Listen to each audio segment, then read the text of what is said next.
First of all, thanks for all of your generosity for helping me and helping this monastery and helping this mandala. Asking again for more help. We have several other things going on, which will, as they develop, we'll share them with you. More information on the program that we're developing to help young people in this crazy town of Battle Creek and further if we can. So help us, please. And thank you. This morning's Dharma talk is the same talk I always give, of course, with a different title, called Kindness. Kindness. Let's start here. Let's start with yourself. Start with, when you sit down on the cushion, you get up in the morning, you go to brush your teeth. Be very gentle, but be very attentive to everything that is happening in the mind stream. Don't accept anything. Don't reject anything. And don't, of course, shut down or ignore, distract yourself from anything. Start here. Take a look at the difficult time you give yourself, or the difficult time you give others. Maybe the one you is sleeping right next to you or is sitting at the kitchen table. Stop it. How do you stop it? You have to look and be even aware that you're even doing that. They're even having that kind of very simple but sharp-edged outflow onto someone else. You can start with your own thoughts. It's pretty hard to train how to fly a plane as you're flying the plane, especially if there's no one there to help you, which in this case, there isn't.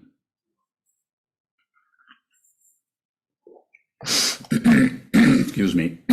This image will work a little bit, maybe better for some people than others, but let's start with this. Let's just say, be a good mother to your thought patterns, your emotions.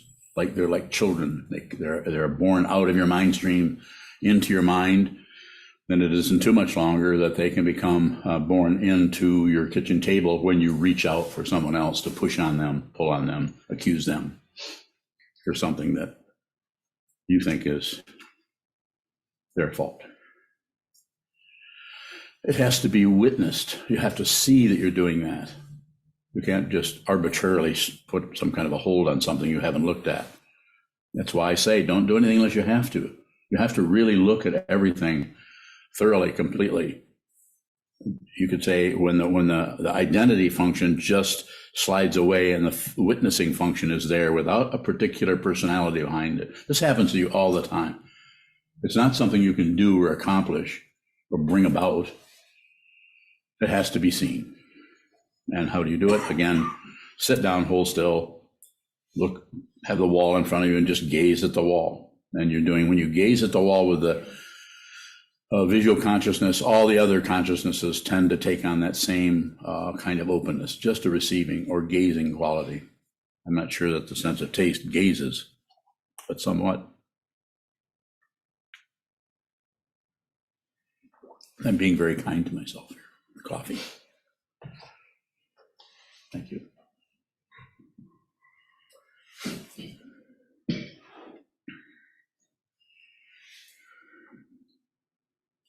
It's very difficult to work with this if it's already in action, if you're already being rude to someone or inconsiderate or not taking into consideration how someone else is faring, how they're doing it with their day. You may be, and I'm not accusing you, maybe this doesn't apply to you, but probably a little bit of how you are not really considerate of what is happening with others. Just bringing your interest into what you're doing and what's happening with you and what happened to you 10 minutes ago and barging into someone else's mind stream without first seeing what it is they're doing. What are they doing?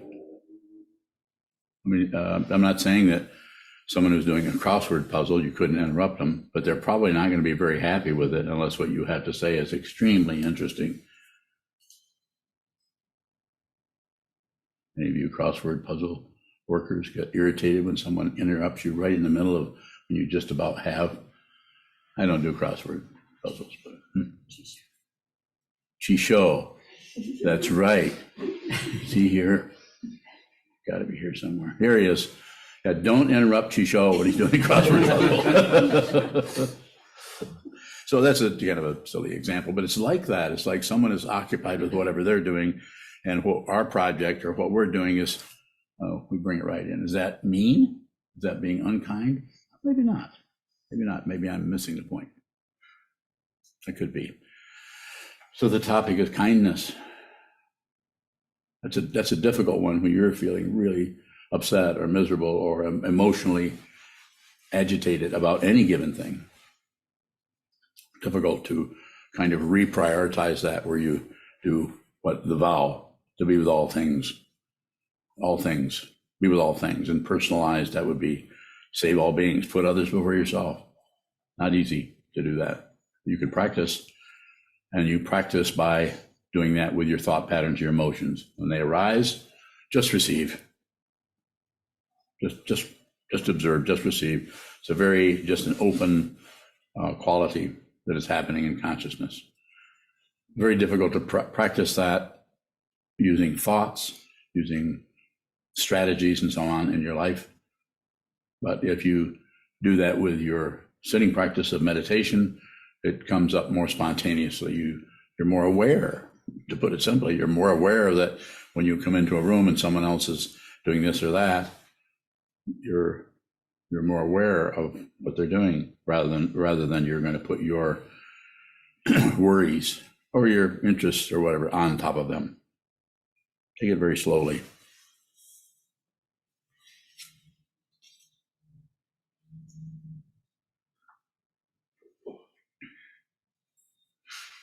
That's what, as I've said probably dozens, if not hundreds of times, that's what Shikantaza is about. You sit down and you hold still, and you look at the lack of symmetry in the mind by holding the body very still, symmetrical.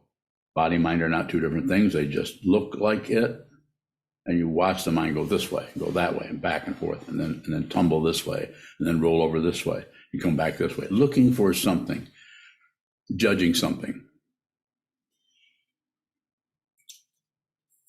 feeling like we finally understand.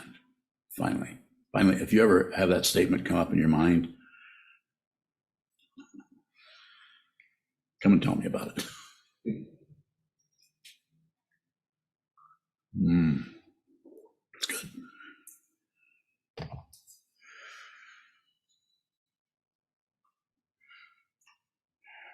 So it didn't start until about 15 minutes ago. Again, my apologies if you had something else to do later. So I can take some questions on that, or I can keep rambling along here. Either way is good. Oh, so you understand that completely. Anybody? Kevin Bowing. Yes, sir. I'm curious about how to work with kindness in a way that isn't identifying as a nice person. Bowing. I can tell you in a couple of words: shut up. Just your presence when you're receiving, listening, smelling, tasting, hearing, even thinking. If you're just receiving, then to anyone who is tumbling around having difficulty with anything, or having interest or doing a crossword puzzle, just you're there. If they want to include you, they can. But if they don't want to include you, don't interrupt them. Now, this doesn't mean that if you're having an emergency with something where, well, you would know. You would know that there's a time when it's don't do anything unless you have to, and you might have to interrupt them. And you could say, sorry, but I have to tell you that the left side, the building on the right is collapsing. I think we need to do something about that. And that will not bother Chisho at all. He will help. Or he might come out and tell you how to fix it. So in the case that you're talking about, I would say it's less is better. And that might not be perceived as, and it probably won't be perceived as somebody being syrupy kind to you. That kind of kindness is more about you, that's egocentrism, you wanting to be perceived as a person who's kind, not only by the other, but by yourself. Don't jump on somebody with all your your smiles. Not that you can't smile at people. I occasionally smile. Even though I do have bad teeth. Oh, I feel so much better. More, Kevin? Kevin Bowing, conversely, I wonder how I like that word, conversely. kindness appears in behavior that might be observed as negative or aggressive. Bowing. Well, I'll give an example of a child is running across the yard and is headed to run out into the street, which he's not supposed to go there. And you take a hold of him and grab him and say, that'll be enough of that. No running in the street. Kindness. Simple example. Stopping someone from hurting themselves or possibly hurting others. Sometimes that's what's called for situationally. And if that's happening, most because of the danger involved there, most people, unless they're totally swamped by their self-centeredness, that'll drop away temporarily, so they fundamentally do help the other person. More? Did I get close to what you were looking for? Kevin Bowing, yes, and I guess I was thinking of the karma of destroying, which can seem abrupt or like a severance, but I wondered if that could also be an act of kindness, Bowing. I think it could be. We would have to maybe make up a story. Maybe you could make one up, come up with a story where you've tried everything with this particular situation, which needs some kind of attention from somebody who is relatively sane and not crazy people who are trying to hammer everything into the shape that they think is important. But you might go do pacifying, enriching, magnetizing, destroying, the four karmas. And finally, just the only thing you can do is destroy, do away with it. The simple way of destroying is just leave the situation. You break the connection with that situation. More about that? Kevin Bowing, and I remember the other day you said if we really felt compassion, it might kill us. And I know that I kind of often equate compassion with being kind or nice. So could you talk about the relationship between compassion and kindness, Bowing? I will endeavor or try to. Kindness in the sense that I'm talking about is not compassion particularly. Compassion goes way beyond kindness. Kindness is still operating in the sense of me and other. You're here, you're having your difficulty, someone else is having their difficulty. You set your own difficulty aside for a moment and be kind and considerate of the other person. To really put someone before yourself or to be kind is the path. So the path is kindness. But if there is a realization of wisdom, then wisdom and compassion are not two separate things. And the amount of emotion that could show up in compassion might knock you right off your feet. Might even kill you as a separate being, because there's that much suffering going on that is hidden. We hide out from it. Sometimes you have to hide out from it deliberately just so you can do open heart surgery.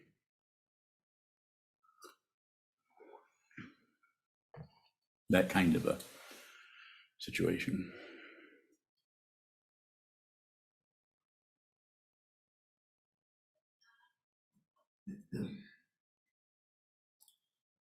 Did I answer your question? Kevin Bowing, yes, thank you, Bowing. No, I didn't. Yes, you did. All right. I did. Well, no, it was helpful to hear that the context of kindness here is a more relative. It is, situation. And and sometimes that kindness, we really want to be kind, and we put ourselves wanting to be a kind person, so much in the way that we quite often it works fine, and then other times it becomes aggressive. We'll have to go slow with that. We have a good thermometer out there, good to take the temperature of the person you're working with so you can feel how much of that, of your loving kindness they want. They might not want all of your wonderful sweetness, gooey. So it might be more about you being that person rather than the actual kindness. The actual kindness might be invisible because you really are so considerate of that other person that you're making sure that the situation they're headed into, that they don't know about, that is all really a good situation for them, if you have that much say-so in it.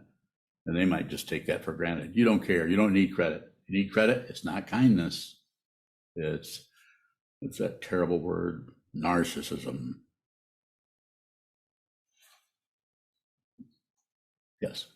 If we see we've done something harmful or painful and we feel guilty about it, what is kindness that's not just trying to cover up our own guilt about it?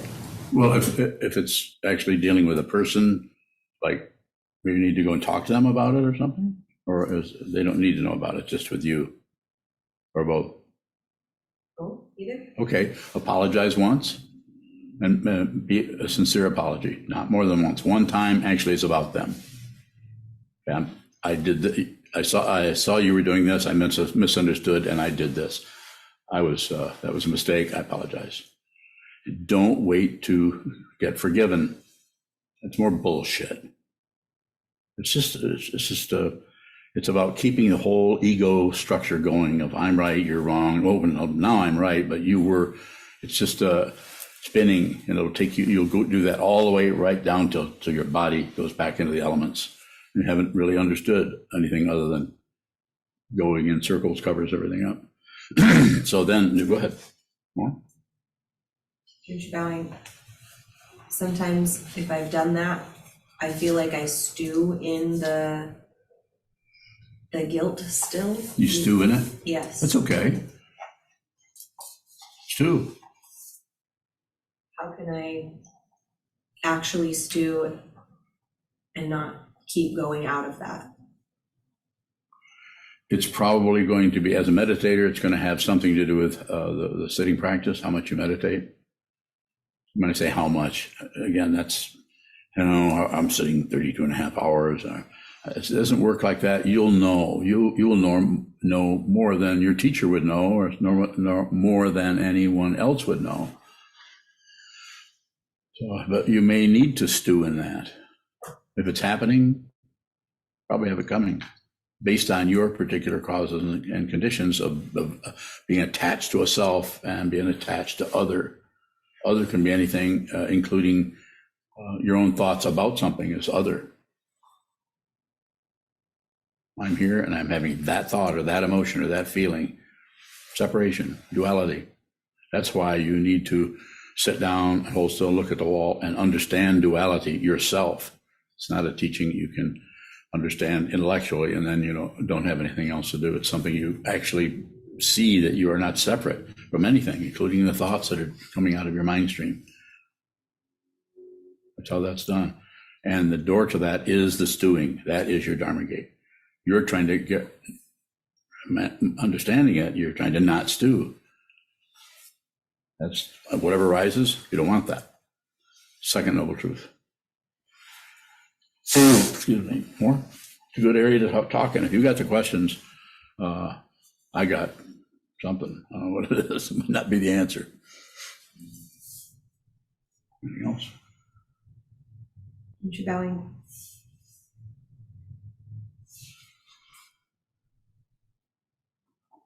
So if I've done something and I feel bad about it and I apologize and then I'm stewing, it feels like there's still some sort of impulse. To what? To do something. Stew. It'll run out, and it may not, if you do that enough, it may never come back as an option for ego to reinforce itself.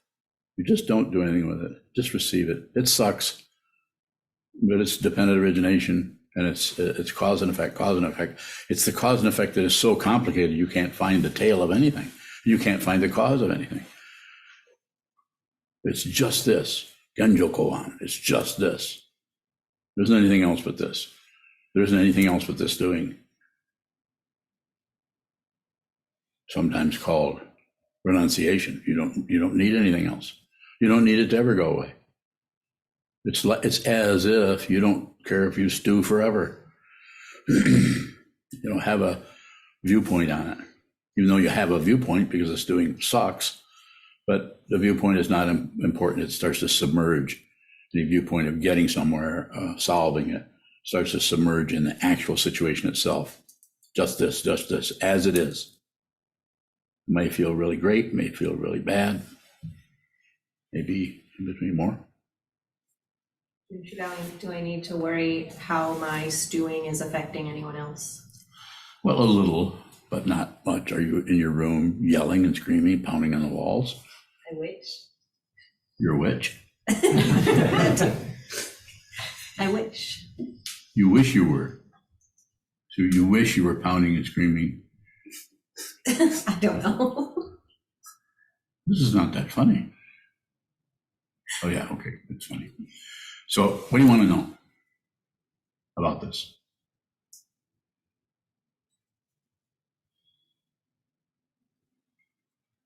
Can my stewing in it be harmful to others?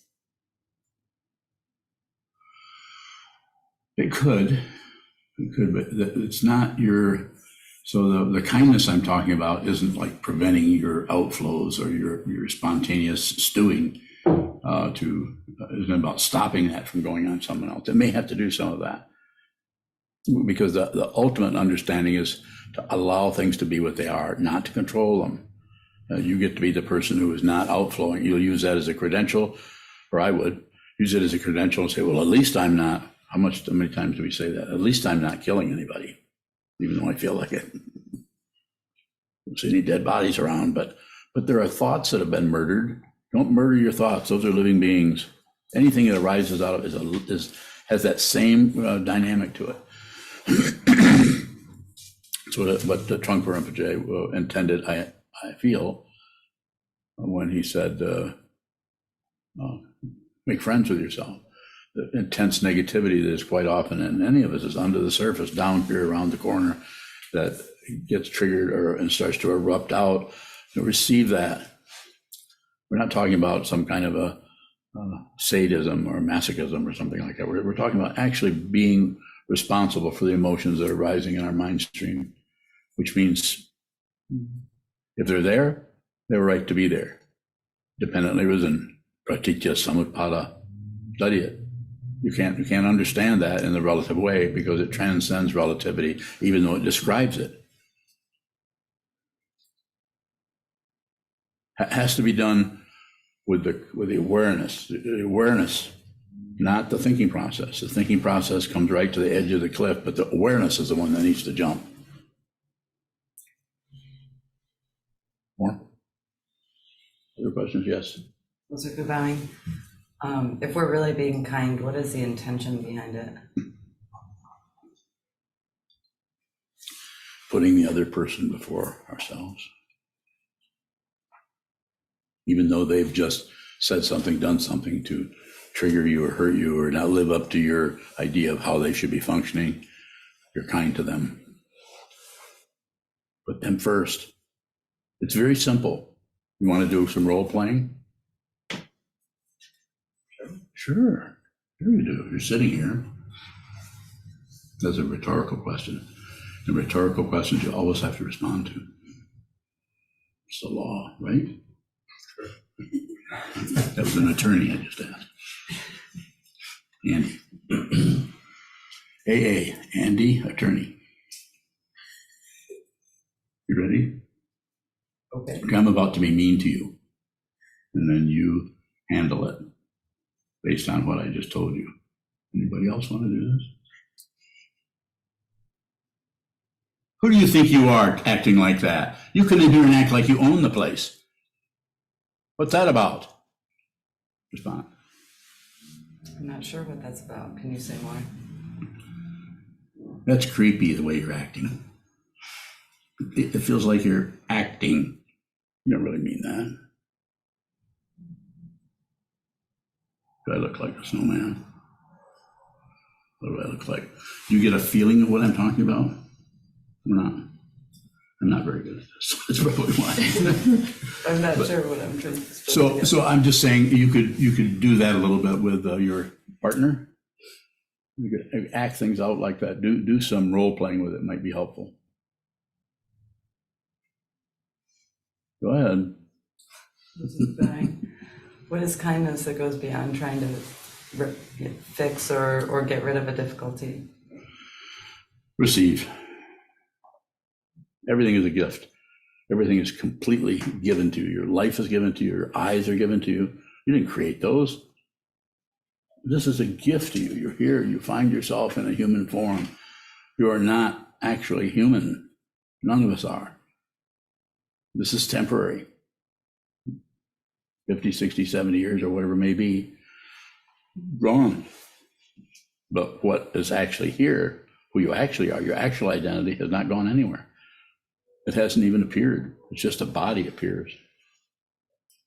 Don't believe me. I'm not asking for what is that called when everybody, consensus, where everybody thinks, yeah, consensus. I don't need that. Don't believe anything. Test everything yourself. You could say that word test might work somewhat. Just look at it yourself. Go to the wall. Look at it yourself. You find out who you are. The teacher's pointing at something if they're a true teacher, and they're pointing at that out of their what they see.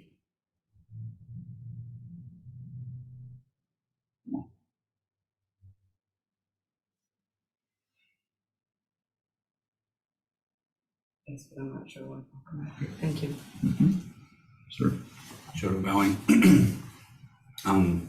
It seems like kindness can be kind of subjective. Like I might function out of what I feel would be kind in the situation, and the person might be put off by that. You're always doing that. It's just sickening. Go ahead.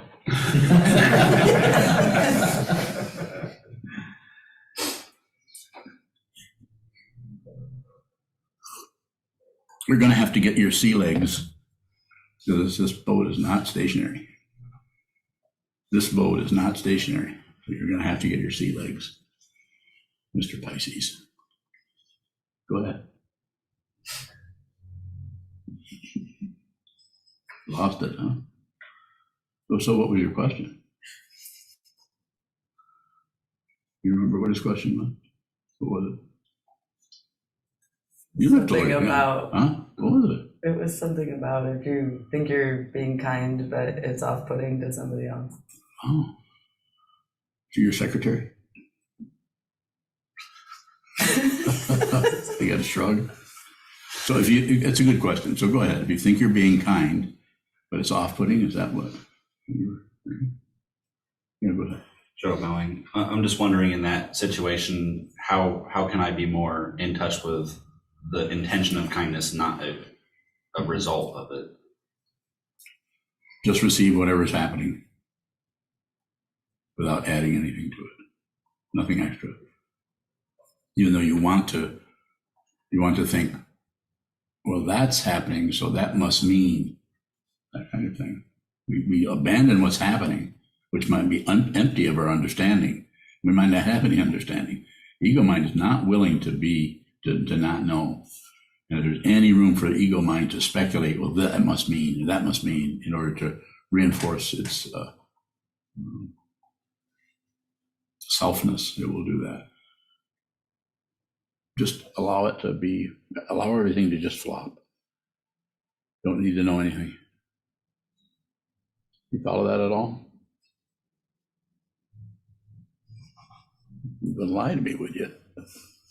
Yeah, I would. More?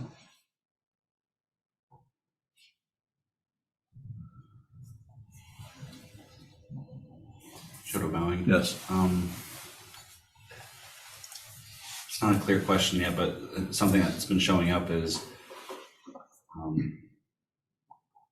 I might endeavor to receive, but there's this quality where, like in the mind stream, I just do that, and like I don't remember my question, I don't remember what we were talking about, kind of like just dismissing the whole So situation. what's your question now? What is receiving in that? Receiving that. Don't clear it up. Don't change. Don't be somebody else. You get to be that. That's your particular style is like that. I've been watching you for years, listening to you, receiving your questions, endeavoring to respond in such a way that's going to be fundamentally supportive. And you may not know it, but I think it's working. I want you to stay here, continue to practice. So it's not progress I'm talking about. It's something other than that. Just keep going. Shoulder bowing, would having my sea legs make that situation show up differently? Yes, there wouldn't be any questions. If you have questions, this can also show up as someone who is so certain of themselves, so self-centered, and of course they're not going to ask anybody any questions because they know everything. But it's not about knowledge. It's actually, you're free from the knowledge that used to be a prison. So you have sea legs, so anything that's happening around you, you're not separate from it. Sea legs. I don't think I've ever used that before, so I have to think about why I even used it. Do you have any idea? Because he forgot what he was doing. Yeah. Forgot what you were doing, so that's what, those are sea legs. Come on. Yes, sir. Andy Bowing, is there a distinction, or what's the distinction between kindness and receiving? Pretty close. Because if you're really receiving whatever's around you, then it'll be choiceless. You'll know when to reach out and do something that might be perceived relatively as being kind to someone. But you wouldn't do it in order to make sure that you didn't walk out of the situation feeling, gosh, I could have been more, could have been nicer, could have been kinder, could have. Ego. So you just receive. You actually don't know what to do with the situation. Just a feeling of not knowing, and then the situation changes or works in such a way, or someone turns to you and actually gives you permission or asks for your help, just because you've been listening, sitting there, standing there in the situation, and they turn to you. So I think it's a very, very emphasis on the situation. Less is better. Don't do anything unless you have to, and rather than jump in and make sure you don't be seen as someone who's not being kind. More about the actual situation rather than your identity. Looking good. More? Are you bowing? Yes. In answer to Andy's question, I thought I heard you say you'll know what to do, and then you said, but you actually won't know what to do. Yeah, it's the same thing. How is it? You just find yourself functioning. So it isn't like you'll know and then you carry out a plan. You just respond in that it's not impulse, it's just spontaneity is the other word that sounds similar, but it's not impulsively doing it. You just spontaneously see things come together because you're on receive so much. You see this part, that part, this part. You see that part, you hear that, you know this, you see that, but you don't know it as an opinion or an idea or a conjunction of ideas coming together as a conclusion. You just function in the open dimension of that situation. There's no guarantee that you won't stumble over something or possibly even make things worse. It's possible.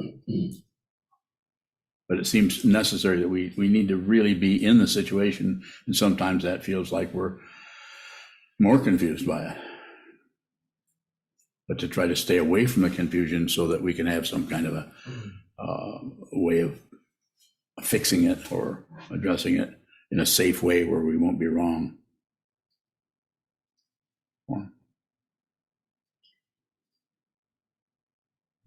Question from Adriana. Okay. What makes me be mean to or too hard on myself? Ego, simply put. Wanting to be some kind of a judgment area that keeps that whole self-centeredness going. You do something and you did it wrong, you're ashamed of yourself, or something. It's still ego. It's just it's the other side of pride, the puffed up part. Some people just hang out in shame all the time. Some people hang out in pride all the time. They feel a little bit of shame once in a while where they can't help but acknowledge they might have done something incorrectly. Then the whole pride thing starts to come apart and get cracks in it. But they're usually, if they're skilled, they're very quick to patch that right up. So they might do it with apologies. They might do it with some kind of stoicism, like, I didn't see anything wrong with that. Kind of like a ventriloquist. You can't see their mouth. You can't see their lips and everything. Can you see their lips? Does it look like I know who's talking? Apologize for the silliness. Not really. Michael Brown, Apologize once. I'm so sorry. Yes. is kindness an output without the ego being involved? The ego is always going to be there. It's just unreal. So it might still be there, but you don't really need to differentiate there. If you're trying to do that, that's the very nature of ego, is try not to make it egotistical. No, it's just simple. Just receive, receive, receive, and there might be something you do that comes out of being very, very present in that situation.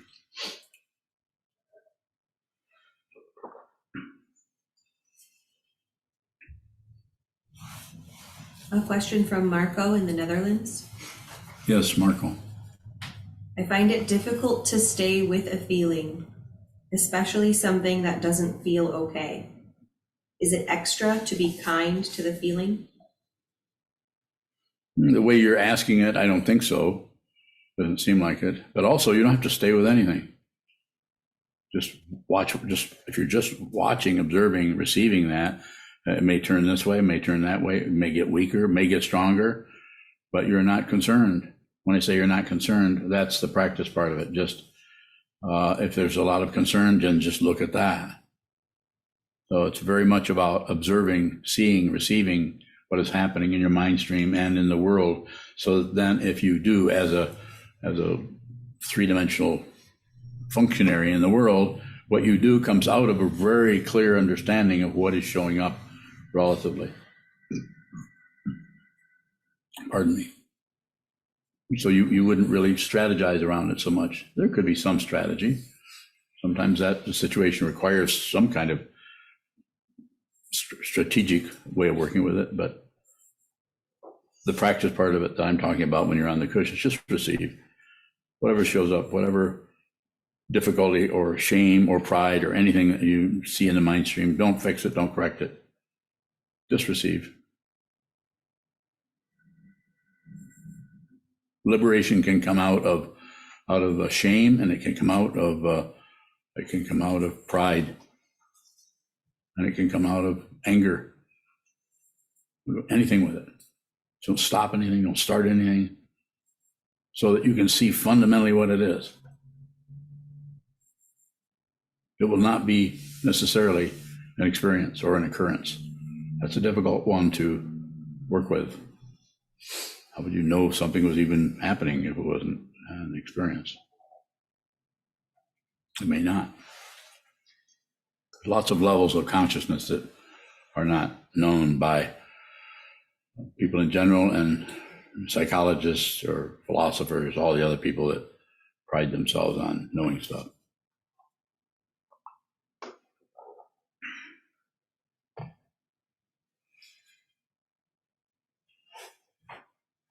You're bowing. You began your talk by talking about being gentle and attentive to what's happening in our mind stream. Yes. And look at the difficult time you give yourself and others. But if you're absorbed, or if I'm absorbed in self-hatred, how can I intercept or find a way out of that attitude? You may not be able to. You may have to sit in the middle of that, but you can only sit in the middle of that difficulty, as we've talked about before, the middle of that anger, whatever it may be, the emotion or the difficulty or the anxiety, whatever that may be. You can only do that if there's a lot of mind training. I'm very biased here. I'm not saying I know everything, obviously I don't. But the only one that I really understand, have some understanding for doing it for many years, is sit down, hold still, observe what happens, and don't accept it, don't reject it, don't look away, so that you get to understand what that is and on a level that is not necessarily about thought. Not that it can't be worked with that way. There's all kinds of teachings. Most of the teachings are about concepts and thoughts and ideas, evaluations and conclusions about the nature of consciousness. But when consciousness looks at consciousness, which I could even say that really can't be done because it's not separate from it, but that area there begins to reveal, the fancy word is pratitya samutpada, the nature of dependent origination. You get to actually start to see that. And you can't tell anyone about it other than everything's dependently arisen. There's no separate thing anywhere. It's an incredible illusion. This is separate from that coffee cup. Separated all to hell. It's all over the place. Separate people, separate clouds, separate dogs and separate cats, trees, stones, birds. Should I go on? Yeah, I can go on and on and on of all the things that appear to be separate, and that appearance is really, really intense. Things really are separated, but their fundamental nature is consciousness, and that's what you, as a human being, have access to. You have access to that consciousness, and rather than have that consciousness constantly fueling and feeding and being used by the self-centered part of the consciousness that is curled up into a ball of me, paranoia, you actually, the only way you can deal with that is to be the paranoia, be the anger, be the aggression, be the pride, be the shame, be the jealousy. To actually be that is the only way you would be able to understand what that is fundamentally. It is not something that is happening to you. There is no you that has any kind of substantiality, reality. Sure the hell looks like it. Looks like I'm here and this is the way I feel. Over and over, every day it's like that. You wake up in the morning and constantly go through those things, perhaps.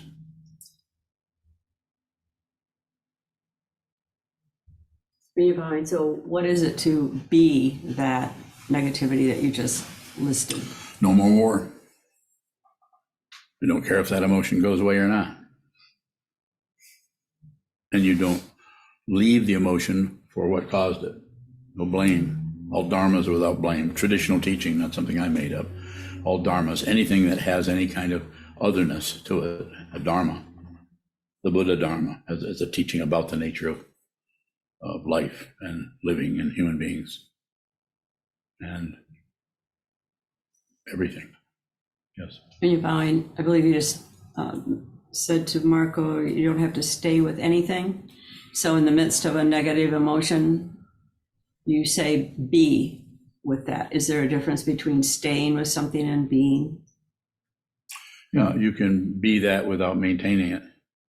So we don't maintain. It sounded like that's what I would have to talk to Marco more about it, but it sounds like he was trying to maintain some kind of awareness of that. And that would be extra. That would be more about manipulating it or having some kind of control of that. It shows up, you receive it. It goes away, you see it go away. There's no agenda about it. You have an emotion come up, anxiety comes up one day, and you look at it, you just look at the anxiety. You don't leave it for what caused it, or anything about it, if you can. Just as it is, just that anxiety. And the next day, you notice through contrast, it's not there the next day. So then the ego mind begins to strategize, well, how can I do that again? How can I get that feeling back again? When the wisdom mind is not concerned with otherness, wisdom mind is, you are not separate from the wisdom mind. But we separate ourselves from our wisdom in order to buy into relative kind of structures or success and failure, hope and fear, right and wrong, up and down, but life and death. Wisdom doesn't need anything. It doesn't see anything else but wisdom. Yes. Are you bowing? Is the fundamental nature of consciousness kindness? It can show up that way, yes. but its fundamental nature isn't anything. Has no otherness to it, so it's not something. Has does not exist. So are you saying that consciousness is just showing up as it is, in whatever The form? practice of that, yes. If there's a human form, then there's going to be all kinds of things happening. You can still get a toothache. You can still be in a bad mood, or be grouchy. All of the things that brought you into the world are still here. You still have hands, hopefully. I've sometimes said you can't meditate away your ears, or you can't meditate your ears into a bigger shape so you can hear better. Tried that, it just doesn't work.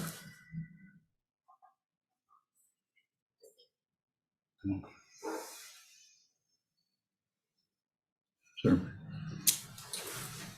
Is the ego's first instinct is to say good or bad? Sounds like it, doesn't it? Isn't that your experience? I like it, I don't like it. Should be, it shouldn't be. Right, wrong, up, down, back, forth. Me and you guys. Anyone on Zoom have a question? We've only lost 44 people, now there's still 7. No, wait, it's the other way around. We've lost 3 people and there are 44 still here. Have number, is it number doxology? No, it's dyslexia. I knew it was a D word. Go ahead, Yokodo. Yokodo bowing. Is it possible to look at our mind without accepting, rejecting, or ignoring? Bowing. Yes.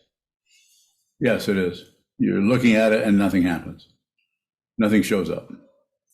There isn't anything. There isn't anyone. That's why you can't do this, because it doesn't have any. If you do that, you're doing it all the time. You're in and out of your wisdom mind constantly all day long. But if we start to get a glimmer that there's that kind of openness, the ego mind will grasp at that and try to be. I just want you to hang around a little bit. Promise not to do anything or take it to court or anything. Now, your true nature is always available. It's right in front of you. Go ahead, Yokodo. Yokodo bowing. If a thought shows up, it seems like that thought has a pushing or pulling nature to it, that there's some subtle thing like that happening. So is any thought already doing something?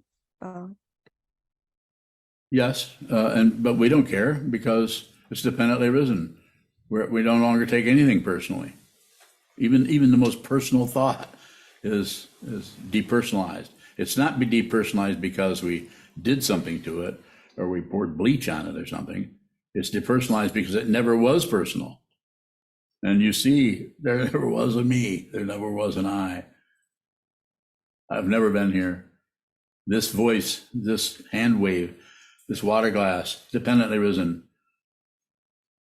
You have to see it. And I mean, see it means you have to see it, smell it, taste it, feel it, be that. No longer in opposition or agreement with anything that is occurring. Even though if you talk to some people or listen to the television, you find aspects of your mind taking sides all the time. Not wrong. It's just that no fixation. You take sides, and so you take sides here, and then the mind goes this way and goes that way. Otherwise, you would have no language. You couldn't talk. You'd be what did Trump Rinpoche said? We would need an enlightenment ward, just for people who are aware. Is that face funny or dumb? Either or. Funny, dumb, funny, dumb. Come on.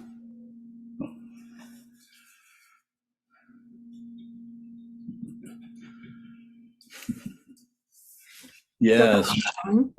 So good. Go ahead. I see you. Thank you. When we have situations, very strong negative situations that arise in our life, and they seem to consume our thoughts and emotions, are there Yeah. ways to also work that are constructive and beneficial off the cushion with that? Bowing. So it's a good question, but it's so very situational that I can't really give you a protocol or a methodology or something. But I can say that the more, and again, there's no guarantee, but the more you sit and work with the movements in the mind, when you get off the cushion, then the movements in the world take on a very similar kind of shape, and you have a very similar kind of understanding of it. Doesn't mean you suddenly know how to figure everything out. It may feel worse than that, but your intuition about the situations becomes stronger, to put it in relative terms. Your understanding about what you should enter into and push on, and what you should stay back and watch what it does, it just becomes more clear. You will probably, you won't feel like you know more or understand more, but other people may see that you are less full of yourself. They might see that you're more present in the situation. Quite often, other people see more about what's happening with you than you do. You might not get much of a credential, might not get any credential out of this path, less and less.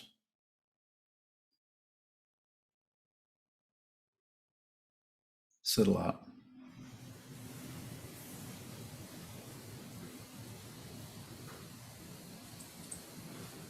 Anything further? There's quite a number of people I can't even see on the screen. So if you have a question, you can just speak up and say your name.